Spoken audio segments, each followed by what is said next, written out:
everyone, welcome back to our channel. Today we're doing more of a serious sit-down chat video. We're going to be extremely honest and candid about the bad parts of our relationship. We released a vlog kind of talking about that we've been in a relationship rut recently, and people seem to really enjoy that fact. And by enjoy, I mean relate and see that not everything is all smiles and rainbows and things, which it's not. Yeah. You see what we put out there. We're not having fights, filming them and putting them online. But this video is gonna kind of talk about our fights, what we fight about, and what we've learned through fighting to help us not fight as much in the future. I think like for anyone that's in a relationship, this could be a good video for you. We definitely have been learning a lot over the past few months.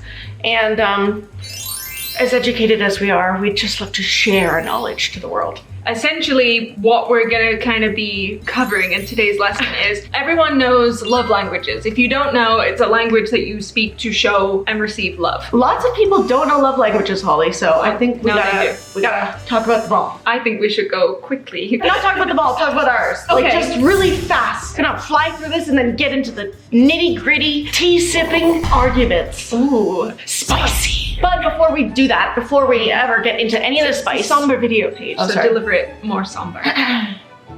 Hello everyone. Before we get into today's content, I do believe it would be best if everybody here did subscribe. There's a notification bell. Please turn that on. Ding-a-ling-a-ling. What if it's one of the church bells, like a dong? Okay, yep. And notification dong.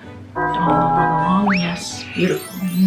And finally, there's going to be a thumb at the bottom, and I need you to blast it, please. That'd be greatly appreciated. Now, we're gonna swim caps on, and we're going to swan dive right in. Basically, love languages, we'll talk about ours, but there's a thing called fight languages, and we had never heard of this before, and it's literally changed our relationship for the better. And the conversation we had when talking about fight languages truly has been the most influential thing in our relationship. And I say that very heavily because we only just talked about it maybe a week ago. And since then, truly, little things that would like end in a silly bickering argument, little bits of silent treatment, all those negative things, none of that has happened since. So it's still very early days, but it has helped. I feel like there hasn't been a negative like side effect or consequence from learning this stuff. Yeah, so fight languages will be like the main thing of today. Love languages is basically the opposite, how you want to receive love. So the way I like to receive love is physical touch is my number one. Paige and I could be having the nicest chat ever, but if she does the entire thing from the other side of the sofa, I won't feel nearly as connected as if we had that same chat and she's holding my hand or rubbing my foot, you know, something like that. Yeah, sorry, I had a bit of a long pause after rubbing. We did a previous video on all of our love language stuff, so if you want to see it, there it is. But mine has changed over time. I'm more of a acts of service type of gal now, and I like words. Words is very important to me. It makes things a little more difficult when you and your partner have different love languages, but it doesn't mean that you can't work things out. How you want to receive love is commonly how you give love as well. Yeah. So if you don't know what your love language is, think about the way that you like to show your family and your friends and maybe your partner love. That's typically how you like to receive it. So we're just trying to work together to find a balance between both. Yeah, because love languages directly influence fight languages as well. When you're having a fight, if you can somehow show your partner their love language, it can really help soften up the entire fight, where if you like throw up walls and disconnect and disassociate, it can be really difficult to find the core relationship, you know, that you should hold on to versus all the other bullshit that doesn't really matter. Essentially, the only bad side about figuring out like fight languages has been the lack of makeup sex after. It's true. I'm really not sure what we're gonna do about that now. Well, we've had to spice things up in other ways now. Like with Dipsy, today's sponsor? Exactly like Dipsy, today's sponsor. Well, Let's check it out! Dipsy is an app full of hundreds of short, sexy audio stories designed by women for women. There are so many stories to choose from, so no matter what you're into or what turns you on, Dipsy has you covered. Explore enemies to lovers, forbidden hookups, dirty talk, and more. If you love a particular character or voice, you can explore other content they're featured in. It is literally one of the hottest things to enter our relationship, as well as on our own, if you catch our drift. Listen to this premise. After I caught Hudson watching Charlie and me, I figured she knew about us, but I never thought she'd be the jealous type. When we were alone in the kitchen, she told me how she really felt, and later, in the barn, she showed me. I mean, come on! If listening to stories unfold isn't your thing, Dipsy also offers wellness sessions and written stories. If you guys are interested, Dipsy is offering an extended 30-day free trial when you go to dipsystories.com/Paige and Holly. You are sleeping on Dipsy. I promise you, it's worth a look. Please treat yourself, treat you and your partner. It's so much fun. It's exciting, it's relaxing. Check it out. Please. Dipsy. We do love Dipsy. Dipsy has been a game changer for us in our relationship. And our sex. Pound it. Nice. Yeah. Anyways, where were we? I love you, but I don't always like you. That's so mean. No, it's not. You like me. I love you. And like you. Okay. We knew that the way I fight or want to get through issues is to talk them out very quick and fast. I want to hash it out. I want to get to the bottom of it. I don't want it to stew and fester. I just want to get it over with. Let's sit and have a chat, work it out, and move on as quick as possible. Yeah, and that could be directly right after having a bit of an argument, or right after disagreeing about something. Yeah. Which sometimes I think is a really good thing, but then there's my side of things. So I like to argue by not arguing. I hate to argue. I don't know if anyone else is with me on that, but confrontation, yelling, any of that stuff, I really don't like. And to deal with things right away, I have a hard time with. So I like to take time. I'm either very quiet or I need space, and then want to talk about things later. So what was happening is we'd have a small fight, and then I would push Paige to talk to me so we can work through it. And then what happens is I'm forcing her to share prematurely before she's had time to kind of come down and process things. You're saying something that you don't necessarily mean or haven't properly thought out, and it's coming out in the wrong way. That upsets me because she shared some of that I forced her to share, and now I'm upset because she's said some of that I asked her to say. So you can see how it would spiral very, very quickly. The side effect of that, one, was worse, longer fights. But two, you're asking me to talk and to open up. When I do, I feel like all it does is cause more issues. So it was a negative feedback cycle. I felt we'd come a long way in the last 6 years with how we did argue and fight, but then I found that more recently we were kind of getting in some habits again, and we just didn't understand why we were arguing so much. Basically, after an argument we had more recently, it was when we were like, okay, we need to figure out a solution here, figure out how we can come together and make sure this doesn't happen again. And that's when you found a TikTok that talked about fight languages, and we had never heard that word before. The TikTok was by Jay Shetty. He wrote Think Like a Monk, or Live Like a Monk. Think Like a Monk. Think Like a Monk. The way he fights is like me, and his spouse is like Paige. But what I had never heard before, and I'll link it in the description so you can watch, is that he said his wife's fight language was better than his. And for me, a light switch went off because as a Taurus, I just don't want to.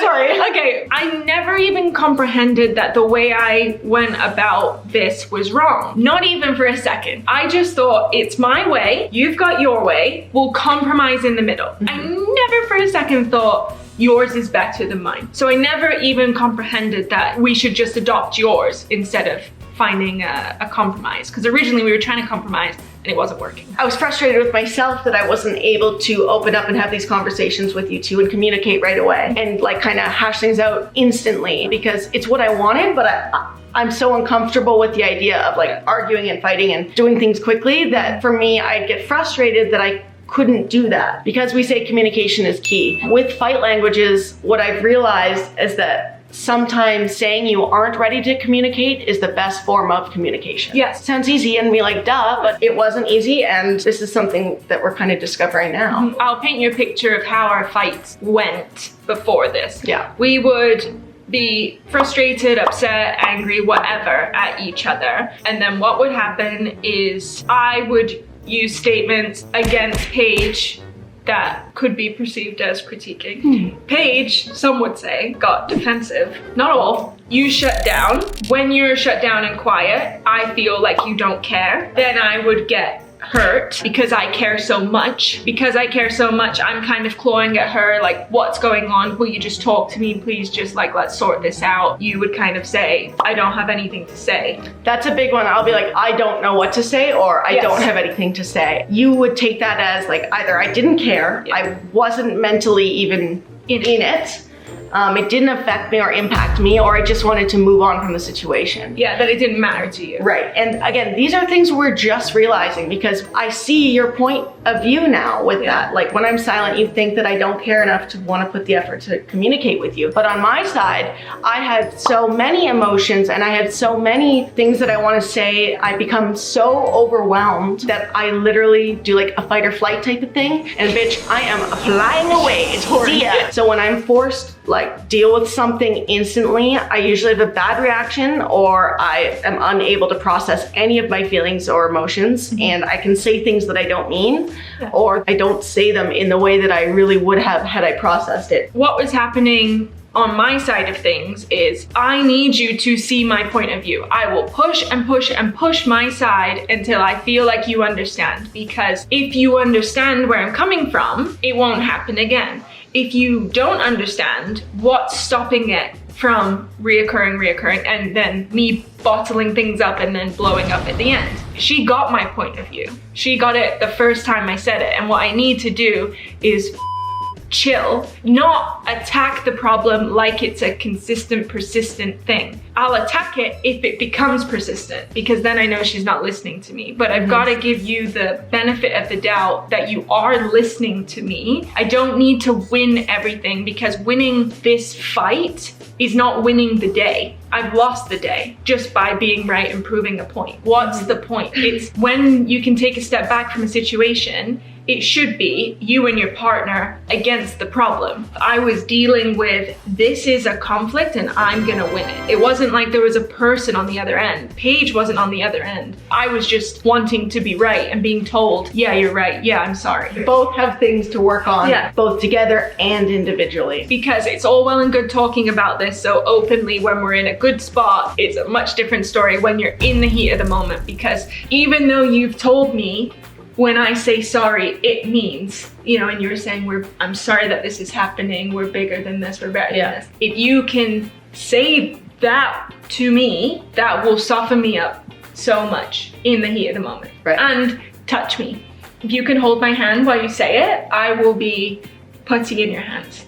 But if you say it from the other side of the room and say, I'm sorry, it means totally different. But I also understand in the heat of the moment when you're pissed off with me or frustrated or sad, you don't want to grab my hand. And that's exactly where the love languages part comes back into things, because physical touch is one of my lowest love languages. It's already something for me that doesn't come naturally in my head to do as like one of my top ways to show you love. When I'm in a good mood, when I'm upset or angry or sad, it's one of the furthest things from my mind at that point. That's something that I have to start working on, is to be aware that's the way you want to receive love, and find that even though I'm feeling these emotions, that to show you that I do still love you and that you can still feel loved. If you can communicate why you are the way you are and what you appreciate, and, you know, kind of get into depth of the underbelly of fights, not the fight itself, the way you fight, I really think it will unlock something. We do this thing now where if something like irks us, I would usually make it a bigger deal than it is. Paige would get defensive and shut down, then I feel distant, and then it just kind of sours the night. We do this now. You know, we used to say Mykonos as if to be like, we're bigger than this, it doesn't matter, kind of a keyword meaning all those things. Well, now we say Mykonos, but we do this. Say I pissed you. An argument, yeah. I can't believe you